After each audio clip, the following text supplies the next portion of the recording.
As the coronavirus continues to spread across the globe, health is top of mind for many, but we also just have to be mindful of everyday good hygiene. We are in the midst of flu season as well. Here to help us out, we have community physician Dr. James Ireland. Thank you for joining us. Good afternoon. So first of all, doctor, we talked about this before. The best way to protect yourself from getting the flu or just getting sick is to have good hand washing technique. Can you remind us what that is? Sure, and there's a process and there's some available, I think, graphics or online stuff that's easy to look at, but it involves basically using enough water and then lathering your hands and actually washing the hands, including the wrists, for 20 seconds, rinse for 10 seconds, and then when you turn off the knob to stop the water, either use your elbow, which can be kind of acrobatic, or depending on how the sink is situated, using a paper towel to turn off the faucet. And then usually when you leave like a restroom, you want to use a towel to open the door so you don't cross-contaminate something that someone else has already contaminated. So wash your hands 20 seconds. I'm assuming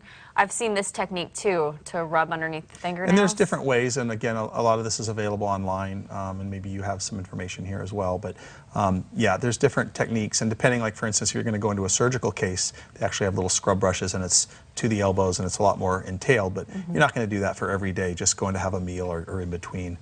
Doing things running around. Right, but I assume most people probably don't do the proper, like you mentioned, 20 seconds and then take the napkin or the paper towel to turn off the water. I do want to talk about the products on this table. These are other ways just to help with cleanliness. Can you talk to us about these different products and how maybe they can prevent us from getting sick? Sure, and when we think about viruses and bacteria and things, it's not just obviously coronavirus is in the news now, but another type of coronavirus is one that causes the common cold, influenza virus. There's something called the rotavirus, which causes the cruise ship nausea, vomiting, gastroenteritis, what we hear about sometimes. And a lot of those can be transmitted through surfaces or by contact. And so an antibacterial soap or other disinfectant solutions or wipes or even alcohol-based washes are great ways to clean your even hands on the run or surfaces like frequently touched objects such as railings and handles, and also things like cell phones. So if hand washing in a sink is not an option, we have hand sanitizer here. Is that the second best option? It is, and this is one that has 70% alcohol. You want 70 to 95% alcohol-based solutions, and usually you can read that right on the label. Okay. But a couple squirts of this, lather up the hands good, and then rub till they're dry. I use this. I keep it in my car. And again, it's not something you need every half hour, to be overly concerned about it. But before you eat, if there's not a sink nearby, it's good to use. And I generally will wash my hands when I enter and leave the hospital, and obviously in between patients. But for every day, definitely before meals. And if you come in contact with something that you think may be dirty, for instance, a restroom.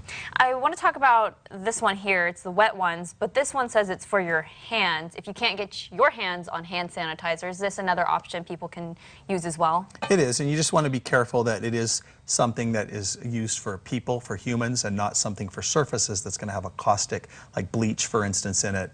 And certainly be careful with the little ones as well, that you don't want to use something that's going to be harmful or hurt.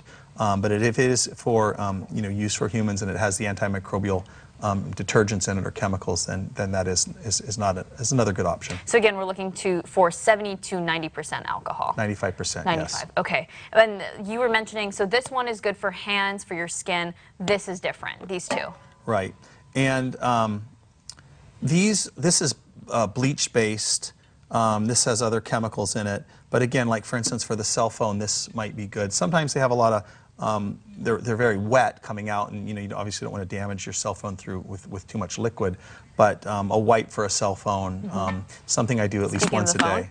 Right. Oh, you wipe your phone once a day? No, minimum. Okay. But if I'm going in the hospital, like every time I leave the hospital, I'll wipe the phone when I leave the hospital. Wow. Can you talk about this is my phone. Sure.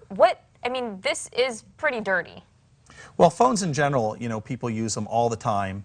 They hold it up to their mouth, that may touch as well. And so, you just generally want to give it a good wipe. There's not really anything magic to it. But what I do notice, like on your phone, for instance, is it does have kind of a handle on the back. I guess that makes it easy to hold, and so you don't drop it. But you're actually not going to really be able to get very well under these crevices, and just to be aware of that. But on the other hand, any wiping is better than nothing. And so, yeah, giving it a good wipe down will It's nothing's ever 100%. You're never going to kill all the germs. A lot of these will claim 99.99% or these kind of things. So again, something is better than nothing, but you do want to use wipes that are either alcohol or disinfectant based, and you can read that on the labels to have the best ability to kill at least most of the stuff that's on there. I'll wipe down my phone while you briefly talk about this mask before we have to go. So the other thing is masks, and in general right now, people are wearing these kind of generic surgical masks, and they're not recommended to prevent getting illness such as coronavirus. They are recommended if somebody is sick to wear them because they help prevent sick people from passing on germs. This is a different kind of mask. This is called an N95 mask, and this particular brand is shaped kind of like a duckbill, and it has some straps here. This actually does offer more protection than a standard surgical mask.